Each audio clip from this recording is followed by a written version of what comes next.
Salut les judokas, durant 15 jours je vous propose de suivre la folle aventure de 6 judokas français de 18 à 65 ans qui réalisent enfin leur rêve, venir faire du judo au Japon. Alors c'est sur un projet un peu particulier qu'on a organisé avec Tanguy Sensei. Lui aussi, Tanguy, il vit au Japon ici comme moi, et on a eu envie de les préparer durant 15 jours à une compétition japonaise qui aura lieu à Osaka grâce à une bonne dizaine d'entraînements organisés sur les 15 jours. Bien sûr ici au Kodokan, c'est mythique, mais surtout dans des clubs de quartier, dans des petits dojos, des universités, des lycées, des sport centers, bref, on les emmène un peu partout pour faire du judo, pour rencontrer des Japonais, échanger avec eux. On a vraiment à cœur que ce soit un projet d'échange, d'immersion dans la culture japonaise. Et donc, je vous invite à écouter leurs découvertes et leurs ressentis sur leurs entraînements jour après jour. Si vous voulez soutenir ce genre de voyage un peu particulier, n'hésitez pas à mettre un pouce ou un abonnement ou un follower ou un bon commentaire, enfin ce que vous voulez. Mais en tout cas, ça fera connaître cette initiative et on espère pouvoir peut-être la réorganiser l'année prochaine. À eux la parole maintenant. L'entraînement, c'était en fait 1 heure de newaza qu'on n'a pas fait. En fait, chacun peut venir comme il veut. Et ensuite, il y avait 2 heures de takiwaza. Donc nous, on arrivait juste pour le takiwaza. Donc pas de salut, pas d'échauffement, juste un petit peu de chikomi. Et ensuite randori. Par contre, c'était très ouvert. Les gens sont vraiment très sympas. On a fait des randonnées avec tous les Japonais qu'on pouvait avoir. Donc vraiment très très bien. Alors le judo, franchement, ils sont vraiment très très forts du haut. En fait, vraiment la différence avec nous, on a l'impression qu'on tracte. Eux, ils pèsent sur nous.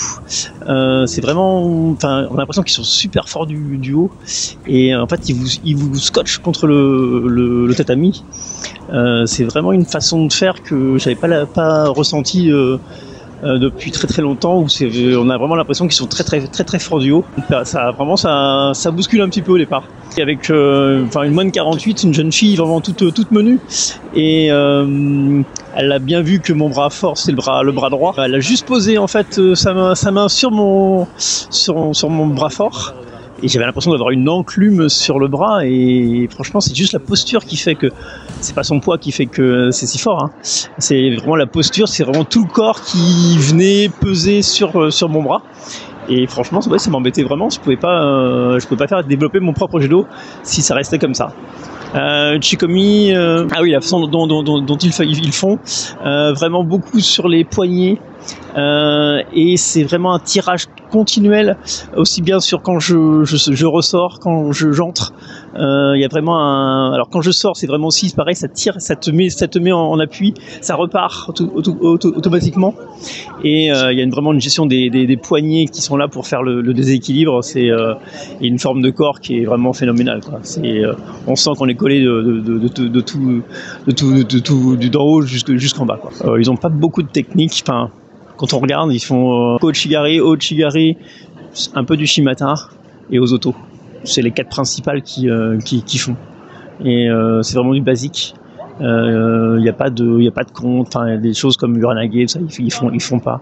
C'est vraiment sur je dirais vraiment les techniques basiques. Et ça, c'est vraiment juste l'entrée. Le déséquilibre. Aujourd'hui c'est un petit peu plus difficile sur les jambes, mais franchement on a fait des bains japonais chaque soir. Ça nous a bien remis en forme, et je pense que le corps va s'améliorer, va apprendre que c'est tous les jours judo, et que on sera bien pour la Smile Cup qui sera dans le dernier jour. Oui, ce qui m'a marqué, c'est surtout leur présence en permanence au niveau des mains, qu'on n'a pas nous en France. Nous en France, on va beaucoup utiliser les mains pour s'imposer, pour empêcher l'autre de travailler, alors que ils vont plutôt bosser pour déplacer, ça va nous empêcher de travailler, mais finalement c'est pas tellement ça leur but, c'est de mettre en place leur judo d'une manière où nous, on est complètement inefficace. En fait, ils nous mettent hors jeu en se mettant à eux en position de force. Ils sont toujours en train de bouger leurs mains pour aller trouver le meilleur endroit pour nous maîtriser, pour arriver à pouvoir travailler eux les techniques qu'ils ont envie de travailler, ou pour nous empêcher nous de faire les nôtres, mais sans s'imposer et bloquer le combat, en faisant en sorte que le combat reste ouvert. Après, à nous d'arriver à faire comme eux ou pas. Et pour le moment, on en est à ou pas. Voilà. Et ben justement, c'est parce qu'il y a ce travail à la garde avant qui fait que quand ils vont lancer une attaque, ils sont à 100% sûrs que ce soit le bon moment, qu'ils aient le bon kumikata et que nous on soit complètement hors sujet. Donc ils n'ont pas besoin d'en faire 50 parce que celle qu'ils vont faire, ils savent que de toute façon elle va marcher. Et moi je suis un compétiteur dans l'âme, il n'y a que ça qui m'intéresse. Si j'avais pas de compétition, je m'entraînais pas. Et cette année justement, c'est totalement différent puisque j'ai repris le judo ici pour le plaisir, pour venir pratiquer avec des Japonais, des vrais judokas et peut-être refaire des compétitions ou sûrement refaire des stages comme celui-là. Ce que j'ai découvert, donc c'était un entraînement où les gens obligatoirement ne respectaient pas en fait automatiquement l'arrêt. En fait le début du cours, parce que c'est vrai qu'en France on salue, tout le monde arrive, donc là en fait les gens arrivaient, mais toujours avec ce respect. Effectivement, on se déchausse, on arrive bien sur le tapis, bien habillé, on respecte en fait la communauté, on salue, on va saluer le sensei. Donc chose très importante au Japon, que nous en fait on le salue, mais on se met en ligne, on salue Judo Kano, l'ambiance, mais là on ressent en fait encore ce respect. Donc là c'est le sensei. Alors moi effectivement, peut-être vu mon grand âge, il me faut beaucoup d'échauffement.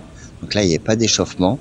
Donc on a fait des uchikomi. Alors c'est vrai que leurs uchikomi sont plutôt simples, relativement courts. Et pour eux, je pense que c'est un échauffement. Et simple, c'est dans le mouvement. Parce que c'est vrai que nous, quelquefois, on fait dans les mouvements, effectivement, on fait son spécial et une ou deux variantes. Mais quand tu regardes, il y en a certains qui faisaient... par exemple Uchimata, parce qu'ils aiment bien Uchimata, mais un Uchimata en tenant la garde, mais juste un jeu de jambes, ils se tournent, ils reviennent, ils tournent, ils viennent, et que nous on essaye soit de porter, soit de faire la prise en fait à fond, comme si on allait faire tomber, mais voilà c'est ça. En fait, ils font la prise dans le mouvement, mais même pas à 50%. C'est-à-dire ils prennent bien la garde, puis ils font le mouvement des jambes, blam, blam, blanc, que nous en fait on nous apprend de tourner, qui met excessivement longtemps, et est arrivé au randori. Et puis j'ai eu cette chance où il y a un sensei qui est venu m'inviter. Donc toujours très surprenant, parce que c'est vrai que de combattre avec une ceinture blanche et rouge. Donc j'ai été doucement, mais on a fait des mouvements de judo. J'ai commencé à comprendre. Donc j'ai essayé avec le sensei de faire des prises. Il m'a expliqué une main. Alors j'ai pas tout compris, soi-disant je tenais pas bien la main. Après je l'ai refait. Bien sûr il tombait pas. Enfin grosso modo par l'aspect, je voulais pas le faire tomber. Enfin, c'est clair. Mais néanmoins, on a fait quand même une petite bagarre de garde. Et puis voilà. Donc je sais pas son âge. Donc je sais, Pascaline me dit toujours. En fait, tu penses l'âge et tu fais -10. Donc moi je pensais qu'il avait plus 10 pardon. C'est-à-dire quelqu'un où je pense qu'il a 60 ans, en fait il en a 70. Moi je lui donnais 75. Donc voilà. Donc c'était pour dire non, beaucoup de respect, un peu plus dur, pas d'échauffement, donc les sensations moyennes parce que j'étais pas chaud, donc c'est peut-être une bonne réflexion pour les prochains cours de dire attends, quand c'est effectivement une manière de s'échauffer, peut-être aussi qu'ils sont plus jeunes, peut-être quand on s'échauffe mal ou on fait un mauvais uchikomi, donc peut-être les prochaines fois j'apprendrai peut-être différemment le cours.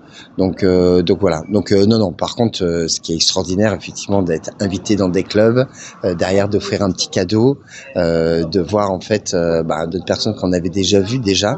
On sent que ça nous fait plaisir et c'est un super moment, et j'ai l'impression d'être là depuis une semaine. Donc ce qui est extraordinaire, donc je me dis encore autant de temps. Donc voilà, en plus avec les marches que l'on fait, mais c'est vrai que juste de mettre le kimono, de savoir qu'on est au Japon, on a ce sentiment que les grandes marches, les musées, et en fait on oublie tout et on arrive en pleine forme, sachant qu'en France, je suis sûr que je ferai une marche de 20 km sur Paris. Déjà, je suis pas sûr d'aller au judo, et si j'y vais, je serai déjà crevé. Mais là, on a 2 ou 3 journées en une, quoi. Donc voilà un peu mes impressions du deuxième jour.